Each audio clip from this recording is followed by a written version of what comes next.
You kalau paham apa itu definisi resiko bisa digeser dan bisa yang dulunya gede jadi kecil. Caranya gimana? Ya cuma satu, kamu harus bisa tambah edukasi, ilmu, pengalaman, konteks, dan reference point kalau bahasa Inggrisnya, yang relevan ke outcome yang Anda inginkan, ke hasil yang Anda inginkan. Biar kamu bisa tahu kalau kamu sudah pelajari contoh Bitcoin yang secara sederhana, dan ini aku udah kasih tahu kalian dari awal Mindstack didirikan Januari 2022, right? Udah aku kasih tahu soal portfolio Bitcoin, udah aku kasih tahu Bitcoin ada siklus per 4 tahun, udah aku kasih tahu waktu terbaik untuk Xerox di akhir 2022, itu dari Januari aku kasih tahu ya, right? Dan aku juga udah kasih tahu puncaknya Bitcoin di 2025, ini masih 2024. Dasarnya apa? Hitungannya gimana? Tools dan alat-alat dan research yang aku udah segitu lama pengelola, is that the right word? Kelolahin, whatever, right? Udah aku kumpul, udah aku share secara gratis.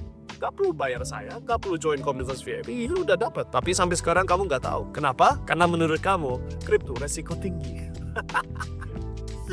Paham ya? Nah, yang aku kasih gratis memang yang berhubungan Bitcoin terutama. Karena ya, udahlah, it's Bitcoin.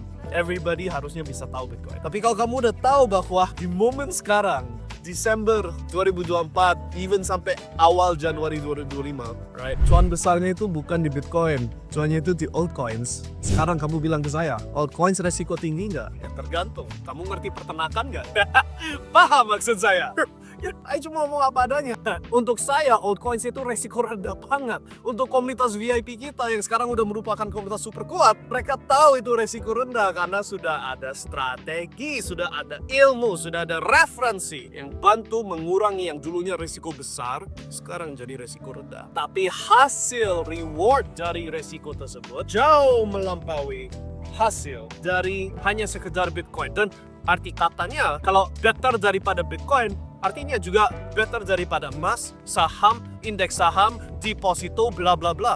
Karena gak ada satupun aset kelas yang mengalahkan Bitcoin dari kumpulan aset tradisional lain. Carilah mana itu, bisnis, saham, bla bla bla, yang bisa mengalahkan Bitcoin. Gak akan dapat. Secara long term ya, kalau cuma short term 1 tahun kebetulan dapat Netflix pas di bawah waktu first launching terus jadi unicorn company, beda cerita. Tapi aset kelas yang stabil lah, gak ada yang kalahin Bitcoin. And yes, Bitcoin is a stable asset. Kalau kamu nanti bilang di komen, you bilang stable asset, Bitcoin kan gak stable. Are you sure?